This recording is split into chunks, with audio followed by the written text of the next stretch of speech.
航母拿来当补给舰用。机动战士高达设定和剧情解说第3集攻击敌人补给舰。巴布亚级补给舰是吉翁公国于 UC0069 年开始装备的一款辅助型宇宙舰艇。该型舰艇一开始是被作为机动战士母舰在前线作战的战斗舰艇，因此巴布亚级除了能运送食品和武器弹药等常规物资之外，舰上设置的格纳库还能用来运输机动战士。这就意味着巴布亚级原先携带机动战士出击作战的能力还在，如果有必要是可以临时将巴布亚级投入作战。值得一提的是，巴布亚级作为战斗舰艇时还配有导弹发射装置，所携带的导弹数量规模相当可观，基本与水面舰艇里的主力舰导弹驱逐舰相当，一次齐发进行饱和攻击，可对联邦军的舰队带来巨大威胁。但之后因为米诺夫斯基粒子的使用，让导弹由此丧失了制导能力，这也就使得以导弹为主要攻击手段的巴布亚级作战效能大大降低。于是吉翁拆除掉了导弹发射装置，将巴布亚级改成补给舰来作为辅助舰艇继续使用，而舰上剩余的武装还有数门 AAAMS 型双管机炮用于防卫，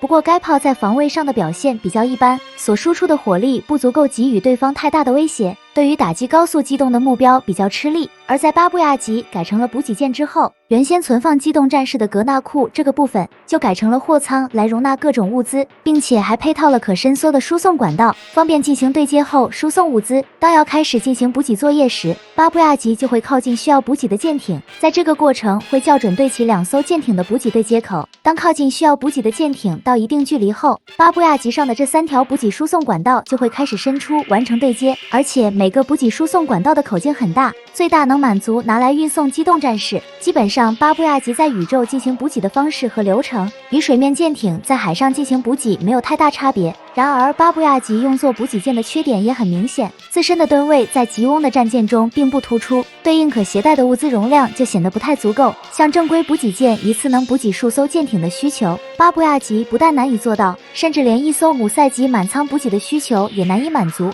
这一点在夏亚的一次补给支援请求中就得到了充分体现。在 SIDE-7 殖民星上刚刚结束的一系列战斗，夏亚所搭乘的姆塞级轻型巡洋舰弹药等物资的消耗就已经到了见底的程度。虽然成功给予了联邦军重大打击，但是核心目标高达和白色基地仍掌握在联邦军的手中，而且在夏亚撤离 SIDE-7 殖民星之前，联邦军的白色基地就已经做好离开的准备，包括无法全部带走的高达等相关部件都进行了破坏处理。尽管白色基地原先的人员伤亡了不少，但依靠收留的部分殖民星居民的帮助下，让白色基地得以再次运转，就这样顺利离开了SIDE-7殖民星，向月神2号开进。为了阻止白色基地带走高达，夏亚急需补给好展开下一步行动，于是吉翁便派遣了1艘巴布亚级前往支援。而这艘巴布亚级的指挥官便是加登上尉，曾经驾驶机动战士去侦察过SIDE-7殖民星，但任务失败，没有获取到相关有用信息。在返回到吉翁后，他就被多兹鲁扎比调到了后勤部队，然后由他负责指挥1艘巴布亚级前往支援夏亚。值得一提的是，此时吉翁已经进入到了捉襟见肘的状态，夏亚请求支援的3架机动战士也只调来了2架，由此可见吉翁的战争能力达到了极限。也就在巴布亚级开始进行补给作业的时候，一直提防吉翁再次进攻的白色基地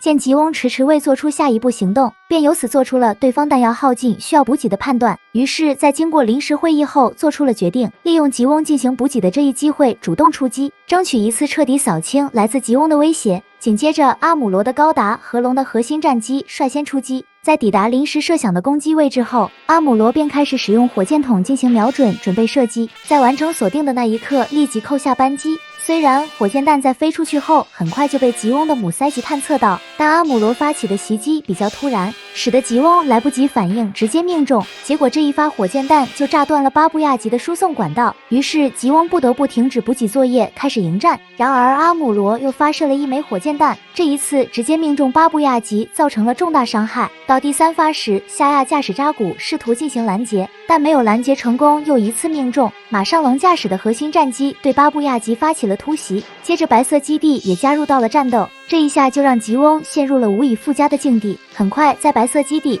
核心战机和钢坦克的轮番攻击之下，吉翁的巴布亚级连续被攻击命中，损伤严重，最终因钢坦克的一次炮击打中了动力装置，直接坠毁。也就在巴布亚级坠毁前的那一刻，加登为了尽可能保住补给物资，便启动了他的机动战士来应对这个危急情况，而他所驾驶的机动战士便是型号为 MS-05B 的扎古伊后期生产型。该型机动战士是战争初期阶段吉翁使用的主力机型之一，其最早服役的型号为 A 型，但因性能表现不稳定和存在诸多使用问题，没多久吉翁就 A 型产生的问题进行了改进，而改进之后的机型便就是这款扎古伊 B 型。经过改进后的 B 型，除了性能更加稳定之外，也对驾驶舱的设计和装甲材质进行了优化。当扎古伊完成改进后，吉翁便开足了马力进行生产交付部队，于是这一型扎古伊就成为了吉翁的制式装备，开始在吉翁军中大范围装备使用，直到被新型机扎古2完全取代之前。改进后的 B 型扎古伊总共生产了793架，由此可见这一型扎古伊的成熟程度已经达到了比较高的水平。所配备的武器装备，一开始装备的是105毫米口径机枪，但火力不太足够，导致攻击力的表现一般，所以后来选择了120毫米口径的机枪代替。这两种口径的机枪均采用了圆形弹匣供弹，每个弹匣备弹量100发，并且会在机体后腰位置携带多个备用弹匣，以便在战斗中子弹耗尽时随时更换继续战斗。两把枪上都配备了瞄准装置，用于支持精确射击，来让扎古伊在战斗中发挥更多作用。然后是近战武器，给扎古伊准备的也是电热斧，不过因为电热斧的研制难度比较大的原因，直到新型机扎古2开始量产后才完成开发，扎古伊这时候才使用上电热斧这一型武器。而有所不同的是，扎古2使用的是5型电热斧，扎古伊则为3型电热斧。其他的武器还有扎古火箭筒，可根据作战需要在后腰挂架上增加携带，但这个扎古火箭筒数量比较少，很少见到扎古伊有装备使用的情况。关于防护方面，在扎古伊上使用的也是超硬钢合金打造的装甲，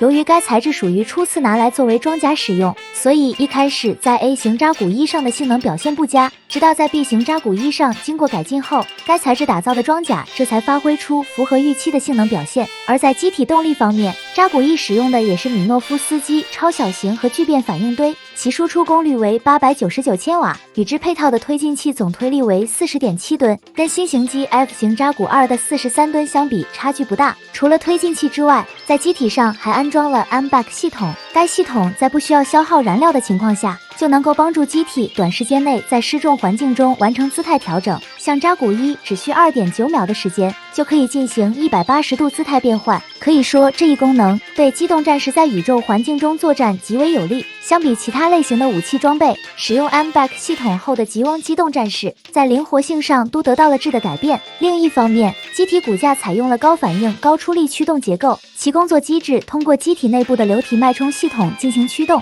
从而让扎古伊的机动能力得到大幅度提高。配套的 AMC 控制系统可以帮助机体迅速响应驾驶员的操作，这让机动战士像人一样灵活成为了可能。不过相比后来的新型机扎古2的机动性能，在扎古1上没有使用动力管直连动力装置，所以机体动作的灵活性上要比扎古2差一些。接着是头部这个部分安装了极具特色的单眼摄像机，这个部分除了摄像功能之外，还融合了红外、雷达等多个探测系统，在米诺夫斯基粒子环境下，其有效探测距离为2.9千米，包括通讯用的设备组件也安装在了这个位置。可以说在整个头部里融合了所有的传感器，也就是凭借以上这些能力，让扎古伊在开战初期大放异彩。不过随着战争的激烈程度不断上升，扎古一的性能逐渐满足不上吉翁的需求，所以很快就被性能更好的扎古2取代。但由于新增的缺口越来越大，还有部分扎古一还在吉翁军中装备使用，而此次前来支援夏亚进行补给的加登上尉，就是最早使用扎古一参加实战的驾驶员之一。